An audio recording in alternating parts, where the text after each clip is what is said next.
Painted painless learning. ચાલો તો વિદ્યાર્થી મિત્રો, કાલના લેક્ચરમાં આપણે કેટલી વસ્તુ વાત કરી હતી, બધા આવે ત્યાં લગનમાં આપણે એની વાત કરી લઈએ. તમે અહીંયા ધ્યાન આપો. જો કાલે મેં તમને સમજાવ્યું હતું, જે મોસ્ટ આઈએમપી ટોપિક હતો એ સમજાવ્યો હતો કે ભાઈ પ્રથમ વિશ્વયુદ્ધ હતું ને, પ્રથમ વિશ્વયુદ્ધમાં અહીંયા ધ્યાન આપજો બધા. જે લોકો જોડાય છે એ લોકો અહીંયા ધ્યાન આપજો. પ્રથમ વિશ્વયુદ્ધમાં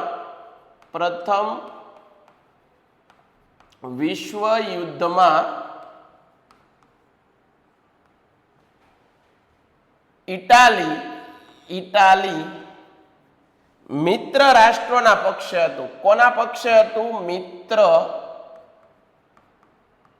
રાષ્ટ્રોના પક્ષે હતું. કોણ? ઇટાલી કોની તરફ હતું? કોની ટીમમાં હતું? તો કે ભાઈ મિત્ર રાષ્ટ્રના પક્ષે હતું. ઇટાલીએ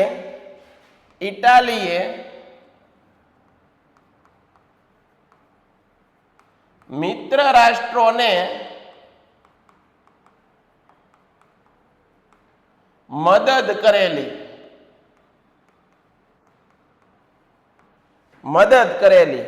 કેટલી મદદ કરેલી? તો અહીંયા ધ્યાન આપો.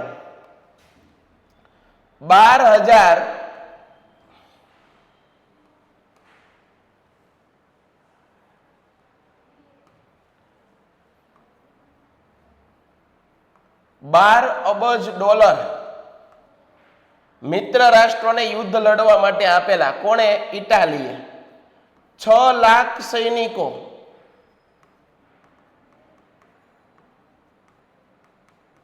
6 લાખ સૈનિકો મિત્ર રાષ્ટ્રોને આપેલા. કોણે? ઇટાલીએ. પરંતુ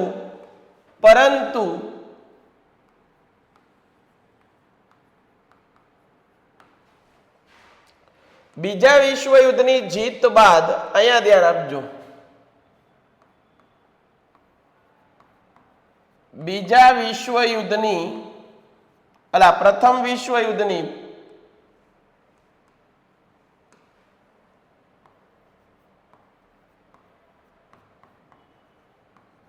પ્રથમ વિશ્વયુદ્ધની જીત બાદ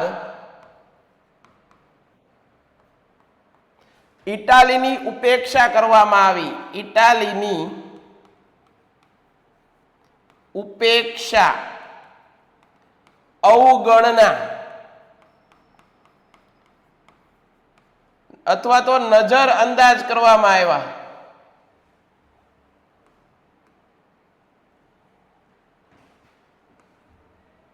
ઇટાલીને શું કરવામાં આવ્યું? નજર અંદાજ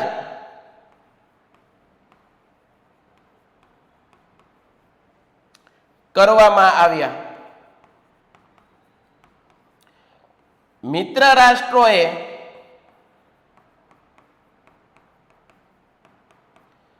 મોટાભાગના પ્રદેશો લઈ લીધા.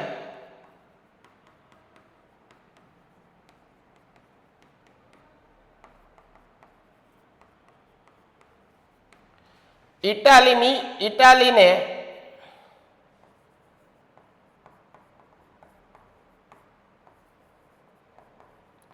એક પણ પ્રદેશ ન મળ્યો. ભાઈ આટલી બધી મદદ કરી, ઇટાલીને આટલી બધી મદદ કરી અને જ્યારે જીત મળી ત્યારે ઇટાલીને કોઈ જાતનું પરિણામ ન મળ્યું. ઇટાલીને કોઈ જાતનો ફાયદો ન થયો. આના કારણે ઇટાલીના લોકો, ઇટાલીની પ્રજા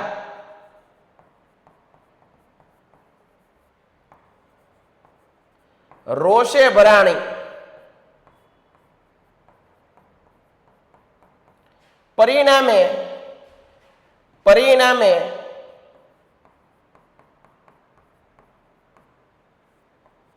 ઇટાલીમાં એક નવા પક્ષની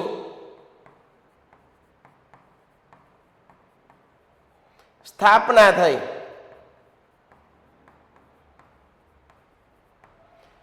બધા લોકો ધ્યાન આપજો ભાઈ, આ બધી વસ્તુ તમને સમજાવી જોઈએ અને આ મોસ્ટ આઈએમપી છે. કાલે પણ ભણાવ્યું હતું, આજે પાછું ભણાવ્યું.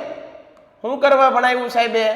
પરીક્ષામાં પૂછાશે ત્યારે કઈ આવડશે નહીં તો વાંધો પડી જાય. પરીક્ષા માટે જે આઈએમપી હોય એ હું તમને વારે વારે રિવિઝન કરાવતો હોઉં છું.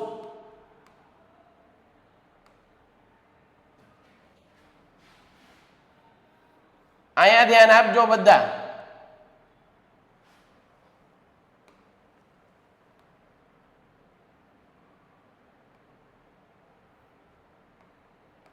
યાદ કઈ રીતે રે? જો મારી રીતે મેં તો આવી રીતે યાદ રાખી લીધું આખું. મને તો આખું મોઢે રહી ગયું ક્રમશઃ. હું આવું ચાર્ટ દોરીને યાદ રાખી લઉં. જે વસ્તુ મને ન આવડે આવી રીતે ચાર્ટ બનાવી નાખું, આવા ચોખ્ઠા કરી નાખું, એટલે મને યાદ રહી જાય છે. તમારા પરીક્ષામાં ડાયરેક્ટ છે આના મુદ્દા બનાવીને લખી નાખવાના, એટલે તમારા માર્ક પાક્કા.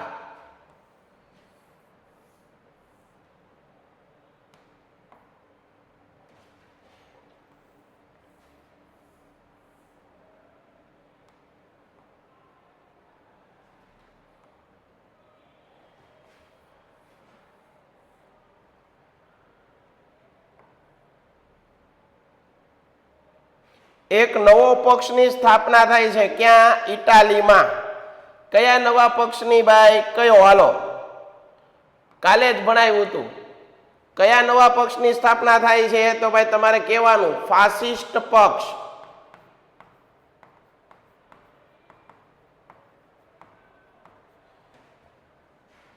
આ ફાસિસ્ટ પક્ષની સ્થાપના કોણે કરી? કેમ થઈ? બધી વસ્તુ યાદ રાખજો. ધ્યાન આપો. અહીંયા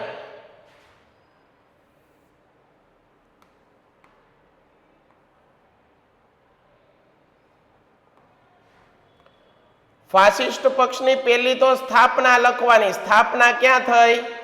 તો તમને બધાને ખબર છે, ઇટાલીમાં. સ્થાપક કોણ? સ્થાપક બેનિટો મુસોલિની. બરોબર. એનું પ્રતીક શું? પ્રતીક લાકડાની ભારી અને કુહાડી. શબ્દ ક્યાંથી ઉતરી આવ્યો? ફોસેજ શબ્દ પરથી. દરેક વસ્તુ પર રાજ્યનો અધિકાર. બરાબર છે. એનો મુદ્રાલેખ શું હતો? મુદ્રાલેખ એક પક્ષ એક નેતા. મુદ્રાલેખ. અને એનો ગણવેશ. ગણવેશ. આ ગણવેશ શું હતો?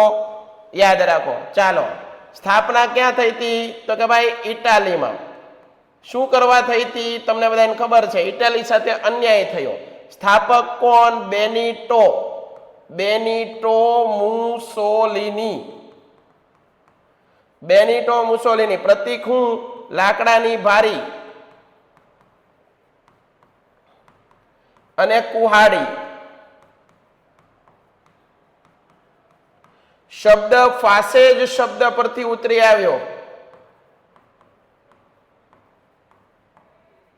જેનો અર્થ દરેક વસ્તુ પર રાજ્યનો અધિકાર.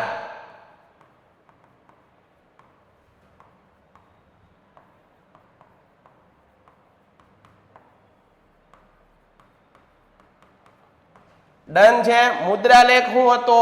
એક પક્ષ એક નેતા.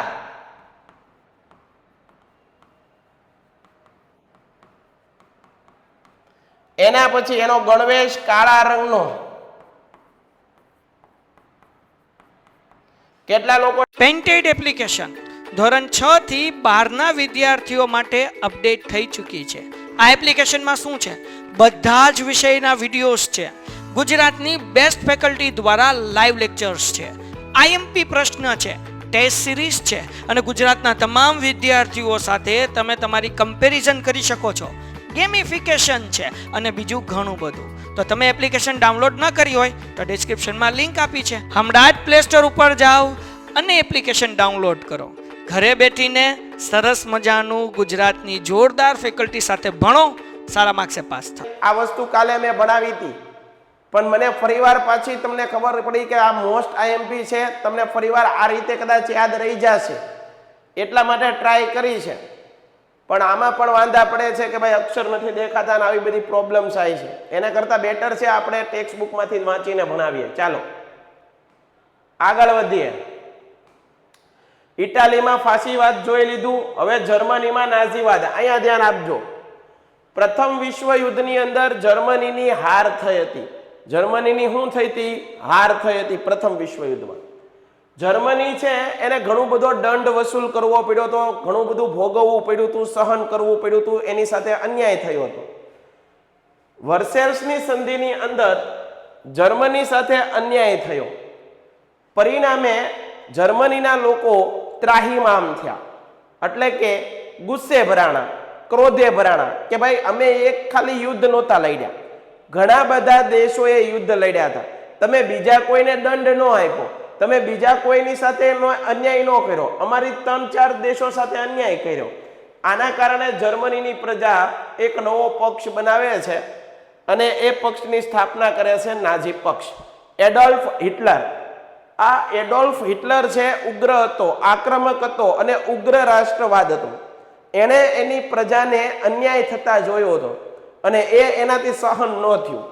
એટલે હિટલરે છે ઉગ્ર નીતિ અપનાવી, આક્રમક નીતિ વાપરી. ડન છે. આગળ એનો પોશાક કેવો હતો? ભૂરા રંગનો પોશાક હતો, ભૂરો રંગ. અને જે ખભા ઉપર છે એ સ્વસ્તિક જેવું ચિહ્ન, સ્વસ્તિક જેવું ચિહ્ન છે એ લોકો લગાડતા હતા.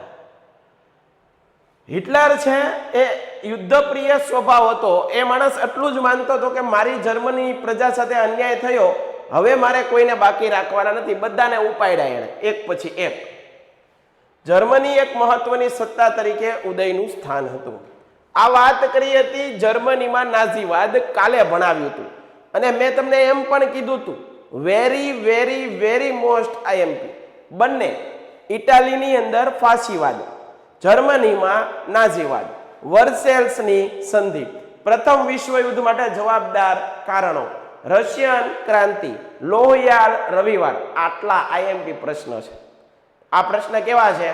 આઈએમપી પ્રશ્ન છે. ડન છે. આગળ જાપાનની અંદર લશ્કરવાદ. પ્રથમ વિશ્વયુદ્ધ બાદ 1919ની વર્સેલ્સની સંધિમાં જાપાનને પણ પોતાની ધારણા મુજબ ચીનના પ્રદેશનો લાભ મળ્યો નહીં. ચીનને વધારે પ્રદેશો મળી ગયા, જાપાનને ન મળ્યા. આના કારણે જાપાન સાથે અન્યાય થયો હતો. આટલું સમજો ખાલી.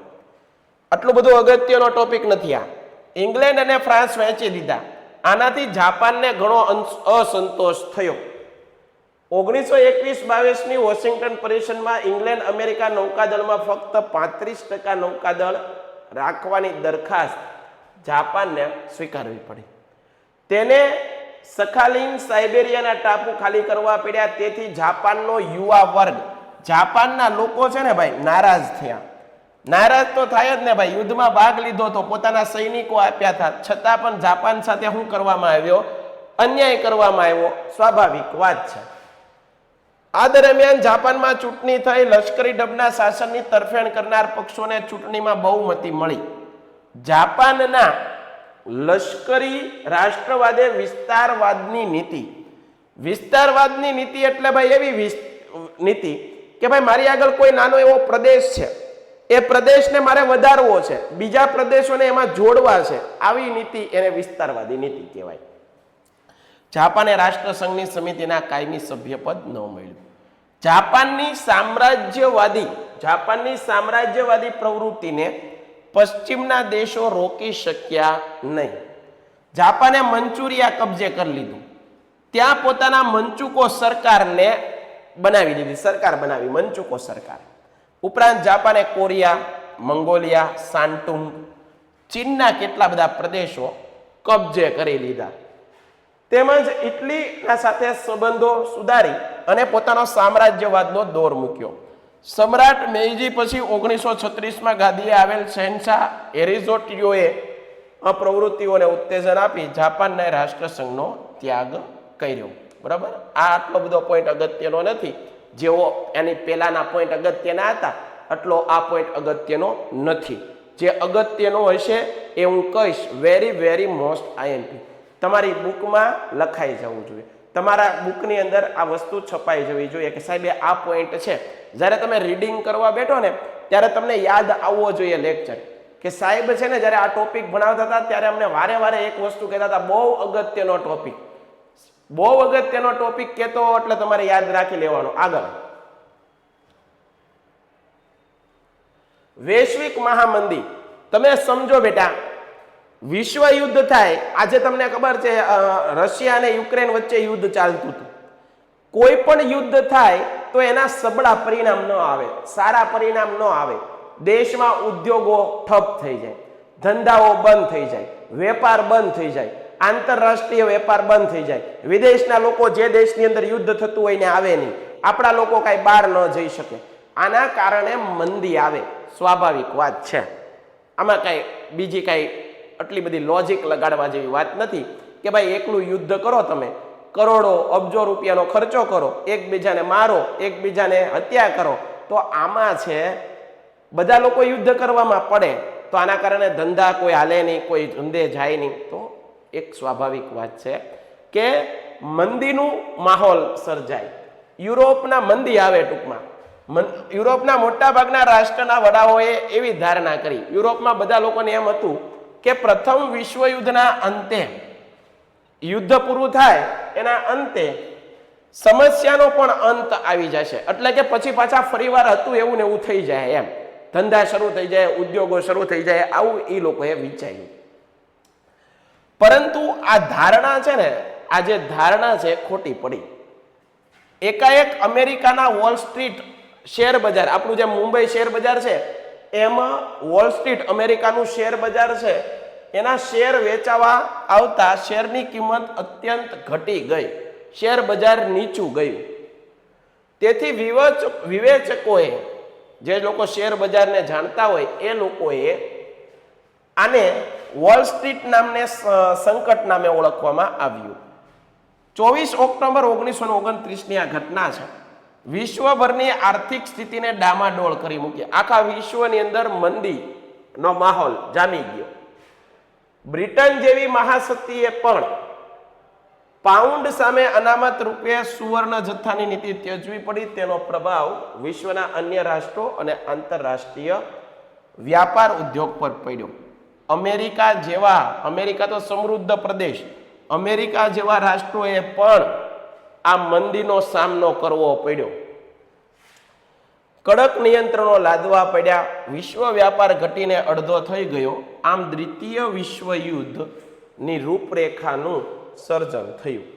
તો યાદ રાખો દીકરાઓ, દ્વિતીય વિશ્વયુદ્ધ થવા પાછળ એક જ કારણ હતું, જે વર્સેલ્સની સંધિ કરીને. આ વર્સેલ્સની સંધિની અંદર અમુક રાષ્ટ્રો પ્રત્યે, અમુક પ્રદેશો સાથે અન્યાય કરવામાં આવ્યો હતો. એ લોકોને અવગણના કરી હતી, એ લોકોનો સપોર્ટ હતો, એ લોકોએ મદદ કરી હતી, એ લોકોએ યુદ્ધમાં ભાગ લીધો હતો, છતાં એ લોકોને એક સાઈડ કરી દેવામાં આવ્યા.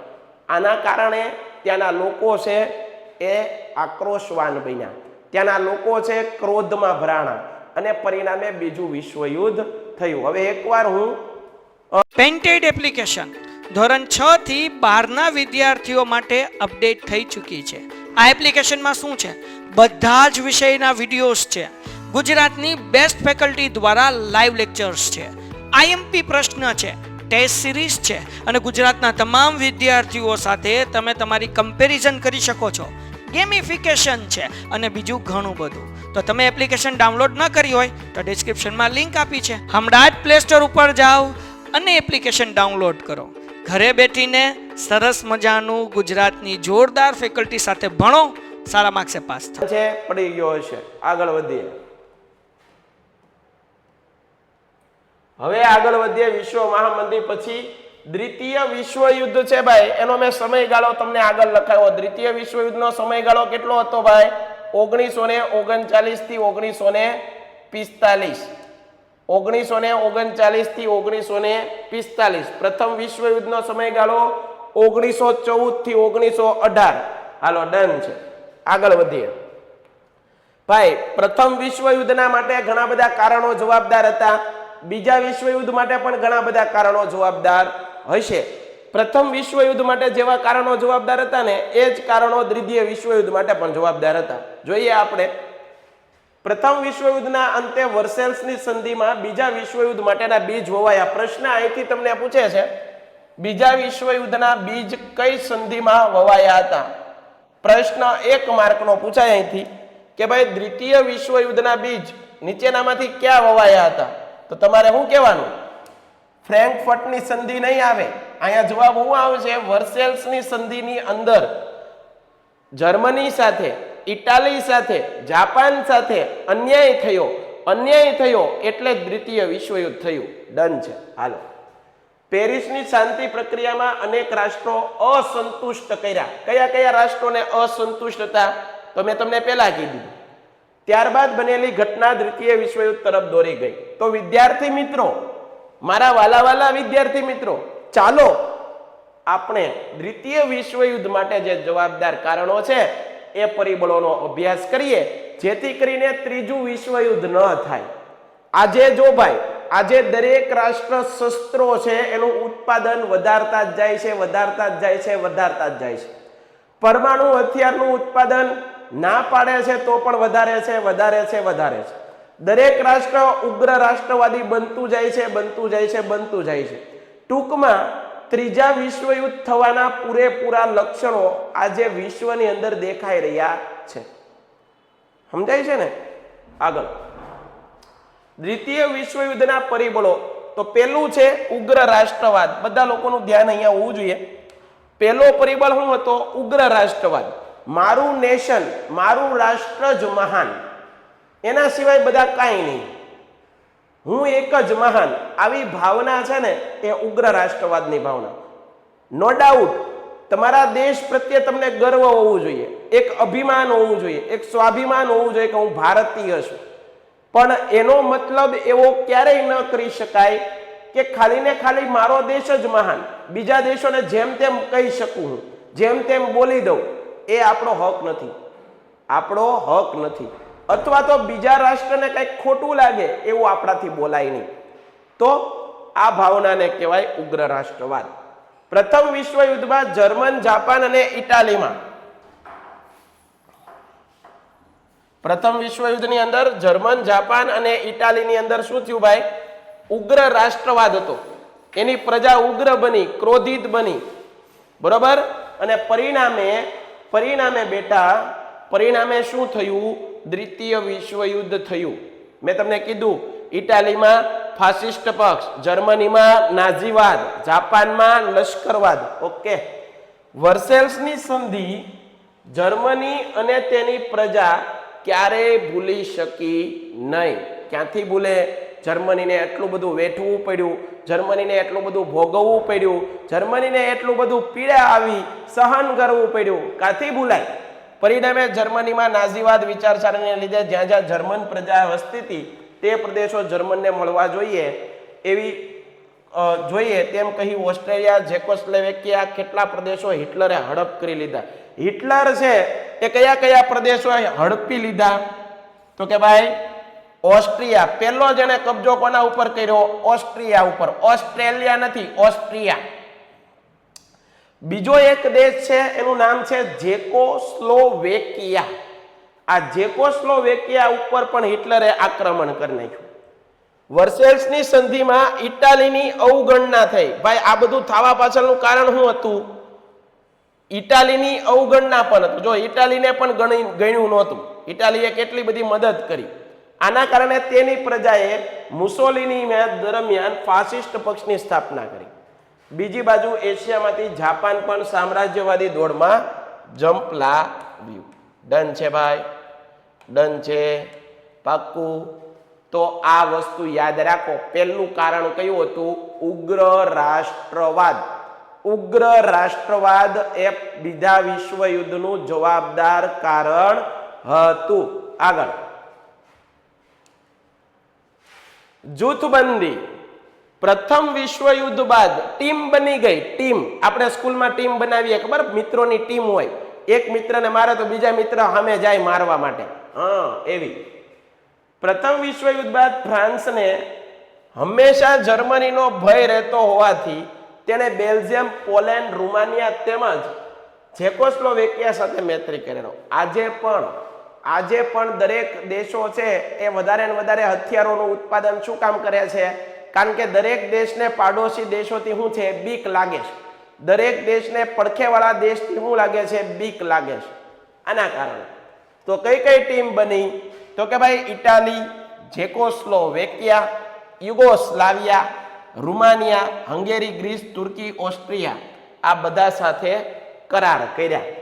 રશિયાએ જર્મની, તુર્કી, લિથુઆનિયા, ઈરાન સાથે કરાર કરી લીધા. એક ટીમ આ બની. ઇટાલીએ જર્મની, જાપાનના સહયોગથી રોમ, બર્લિન, ટોક્યો ધરીની રચના કરી. ઇંગ્લેન્ડ, ફ્રાન્સના લોકશાહી મૂલ્યોવાળું બીજું યુદ્ધ રચ્યું. આવી રીતે ટીમ બની ગઈ બેટા. અને આ ટીમના કારણે દરેક દેશ બીજા દેશથી, દરેક રાષ્ટ્ર બીજા દેશથી ડરતું હતું. દરેક દેશ બીજા દેશથી ડરતું હતું કે ભાઈ અમારી ઉપર હુમલો તો નહીં કરી નાખે ને, એવું. આગળ ચાલો. લશ્કરવાદ. પ્રથમ વિશ્વયુદ્ધ પછી શાંતિની જાળવણી કરવા માટે પ્રયાસો કરવામાં આવ્યા. એના માટે પ્રથમ વિશ્વયુદ્ધ બાદ શું કરવામાં આવ્યું? પ્રયાસ કરવામાં આવ્યા. એના માટે એક સંસ્થાની સ્થાપના કરવામાં આવી હતી. કઈ સંસ્થા? હાલો કહી ગયો, રાષ્ટ્ર સંઘ. આ રાષ્ટ્ર સંઘ નામની સંસ્થાની સ્થાપના શું કરવામાં આવી હતી? કે ભાઈ હવે પછી કોઈ આવા યુદ્ધ કરે નહીં. હવે પછી કોઈ ભાઈ યુદ્ધ કરતા નહીં. પરંતુ કોઈએ રાષ્ટ્ર સંઘનું પણ માન્યું નહીં. રાષ્ટ્ર સંઘને પણ ગણકાર્યા નહીં. તેનાથી ઉલટું યુરોપના રાષ્ટ્રો સશસ્ત્રીકરણની હરીફાઈમાં રહ્યા. યુરોપમાં દરેક રાષ્ટ્રમાં માત્ર ને માત્ર શસ્ત્રોનું ઉત્પાદન વધ્યું. બધા લોકો એકલા હથિયાર ઉત્પાદન કરતા, એકબીજાથી ચડિયાતા યુદ્ધ શસ્ત્રો બનાવવા લાગ્યા. જર્મની, રશિયા જેવા કેટલા રાષ્ટ્રોએ લશ્કરમાં તાલીમ શરૂ કરી. એટલે કે બધાને લશ્કરની ટ્રેનિંગ આપવાની. દરેક રાષ્ટ્રોએ નૌકાદળ, હવાઈ દળ, ભૂમિદળમાં વધારો કર્યો. પૂર્વમાં જાપાને લશ્કરી તાકાત વધારી. આખરે ઇંગ્લેન્ડ અને ફ્રાન્સ પણ પોતા હથિયાર બનાવવામાં લાગી ગયા. જો રાષ્ટ્રસંઘની નિષ્ફળતા. પહેલા વિશ્વયુદ્ધના અંતે રાષ્ટ્રસંઘની સ્થાપના કરવામાં આવી, પણ રાષ્ટ્રસંઘનું કોઈએ માન્યું નહીં. બરાબર. પ્રથમ વિશ્વયુદ્ધ બાદ વિશ્વયુદ્ધ બાદ શાંતિ માટે રાષ્ટ્રસંઘની સ્થાપના કરવામાં આવી. અહીંયા ધ્યાન આપજો ભાઈ. શેની સ્થાપના કરવામાં આવી? શાંતિ માટે.